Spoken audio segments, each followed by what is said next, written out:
ታላቅ ቅናሽ በፕላቲኒየም ፕሮፐርቲ አድቫይዘርስ በተመረጡ ሎኬሽኖች ሳር ቤት አፍሪካ ህብረትና ቡልጋሪያ ላይ ከ70 እስከ 95% የተጠናቀቁ አፓርትመንቶችን የባንክ ብድር አመሻሽተን እነሆ እናንተን የቤት ባለቤት ልናደርጋችሁ ነው። የተናጥል ካርታ የተዘጋጀለት በካሬ በ90 ሺህ ብር ብቻ በቡልጋሪያ አይሲኤል ጀርባ። በተጨማሪም ቡልጋሪያ መብራት ጋር 90% የተጠናቀቀ ባለ 2 እና ባለ 3 መኝታ ሙሉ ለሙሉ ፊኒሺንግን ጨርሰን የምናስረክባችሁ ሲሆን በካሬ በ115 ሺህ ብር ብቻ የምንሸጠው አፓርትመንት ይሆናል። በዲፕሎማቶች መንደር ሳር ቤት አፍሪካ ህብረት ፊት ለፊት እጅግ ቅንጡ አፓርትመንትም በግንባታ ላይ ነው። ለጥቂት ቀናት በሚቆየው ቅናሽ ተጠቃሚ ይሁኑ። ለበለጠ መረጃ በ0940 14 43 43 እንዲሁም በ0909 50 0050 ይደውሉ። ፕላቲኒየም ፕሮፐርቲ አድቫይዘርስ።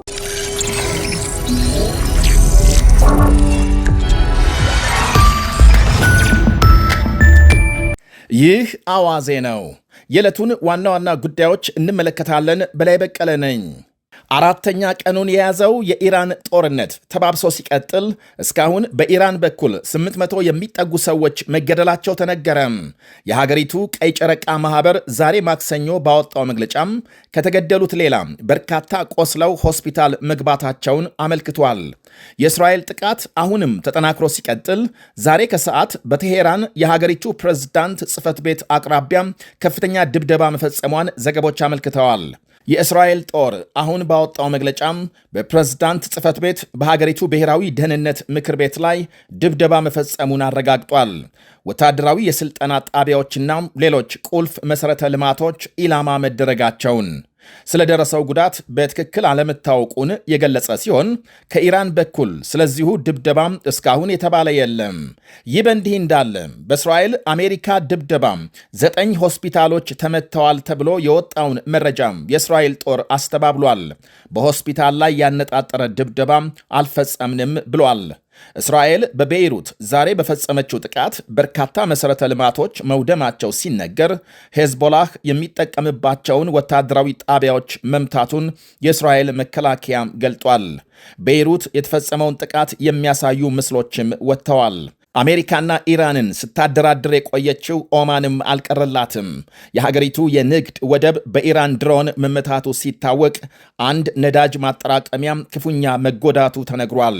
የኳታርና የሳውዲ ነዳጅ ማምረቻዎች ጥቃት ከተፈጸመባቸው በኋላም ሥራ በማቆማቸው በዓለም ነዳጅ ገበያም የዋጋ ጭማሪ መታየቱ ሲነገር አሜሪካም 14 ከሚደርሱ የመካከለኛው ምስራቅ ሀገሮች ዜጎቿ ለቀው እንዲወጡ ማስጠንቀቋን በቀን የዜና ዘገባም ማቅረባችን ይታወሳል። ከራሷም እስራኤልና ግብፅን ጨምሮ ከአካባቢው ሀገሮች በአስቸኳይ እንዲወጡ አስጠንቅቃለች። በኢራን ዋና ከተማ ቴሄራን የሚገኘው ታሪካዊ ቤተ መንግሥት ሳይቀር ጥቃት ተፈጽሞበታል። ጎሎስታን የተባለው ይሄው ቤተ መንግሥት በዩኔስኮ በቅርስነት የተመዘገበ ሲሆን በአቅራቢያው ፍንዳታ መድረሱን ተከትሎ ከፍተኛ ጉዳት እንዳጋጠመው የሀገሪቱ መገናኛ ብዙሃን ዘግቧል። የኢራን አብዮታዊ ዘብ የበላይ ጦር በበኩሉ በአሜሪካና እስራኤል ላይ የገሃነም በሮች ተከፍተዋል በማለት መዛቱ ተሰምቷል። የበላይ ጦሩ ቃል አቀባይ ለሀገራቸው መገናኛ ብዙሃን በሰጡት ቃል በአሜሪካና እስራኤል የሚፈጸመው የአጸፋ እርምጃ ተጠናክሮ እንደሚቀጥል አስጠንቅቀዋል። የአሜሪካ መጠለያ በሆኑ የቀጠናው ሀገሮች ላይ የተጀመረው መጠነ ሰፊ ጥቃትም ይቀጥላል ብለዋል። ይህ በእንዲህ እንዳለ ሩሲያም ወደ ኢራን የምትልከው ከፍተኛ የጥራጥሬ ንግድ በጦርነቱ ሳቢያ መቋረጡ ስጋት ላይ እንደጣላት ይነገራል። የሩሲያን ጥራጥሬ በብዛት በመሸመት ሶስተኛ ሀገር የሆነችው ኢራን ቀደም ሲል የገዛችው እህል ከጥቁር ባህር ሊጫን እየተዘጋጀ እንዳለ ጦርነቱ መነሳቱን ሮይተርስ ባለሥልጣናትን ጠቅሶ ዘግቧል።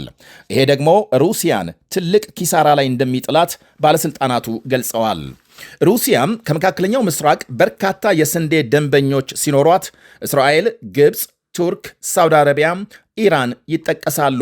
ዘግይቶ በወጣ ዜና ደግሞ እስራኤልና አሜሪካም በቴሄራን በፕሬዝዳንታዊ ጽሕፈት ቤት ሕንፃዎች በፈጸሙት ድብደባ 100 ተዋጊ ጀቶች መሳተፋቸውን የእስራኤል አየር ኃይል ማምሻውን ገልጧል።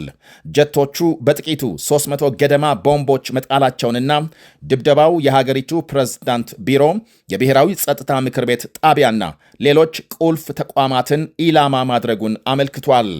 ታዲያም ድብደባው በተፈጸመበት ጊዜ የሀገሪቱ ባለስልጣናት ወይም ሌሎች ኃላፊዎች ስለመኖራቸው በዝርዝር አልተገለጸም።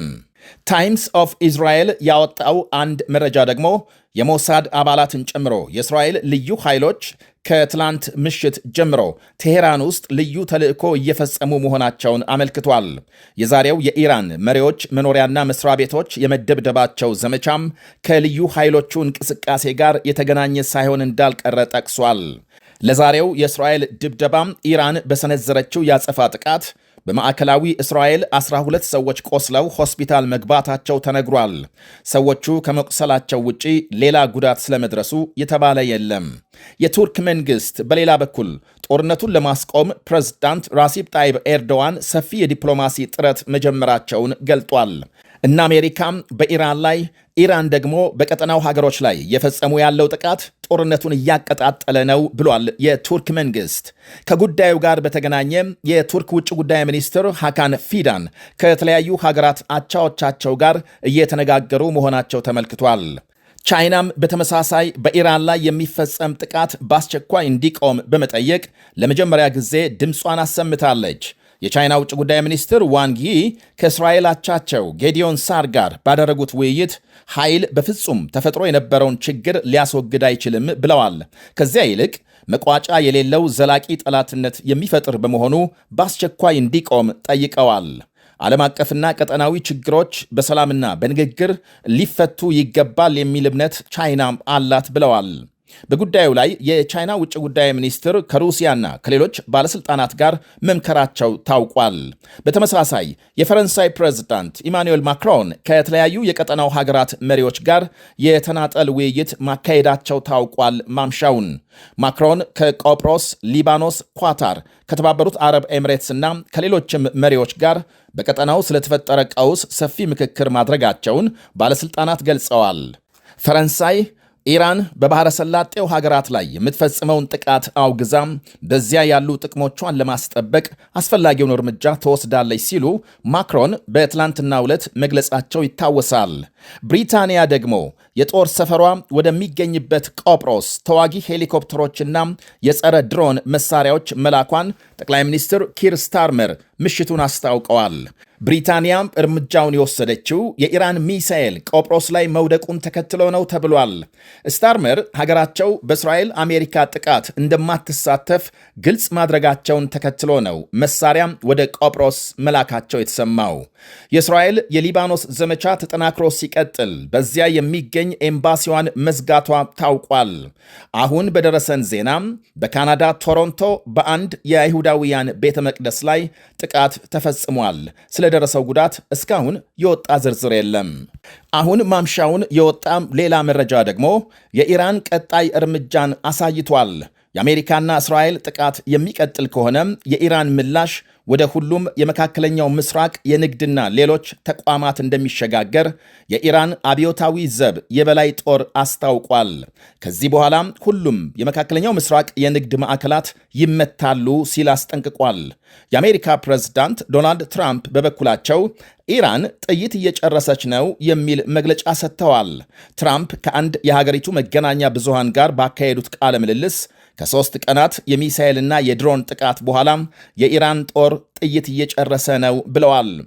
አሊ ካማኒ ስለተገደሉበት የቅዳሜው ዘመቻ አንስተው እጅግ ፈጣንና ወሳኝ እርምጃ እንደነበር አድንቀዋል።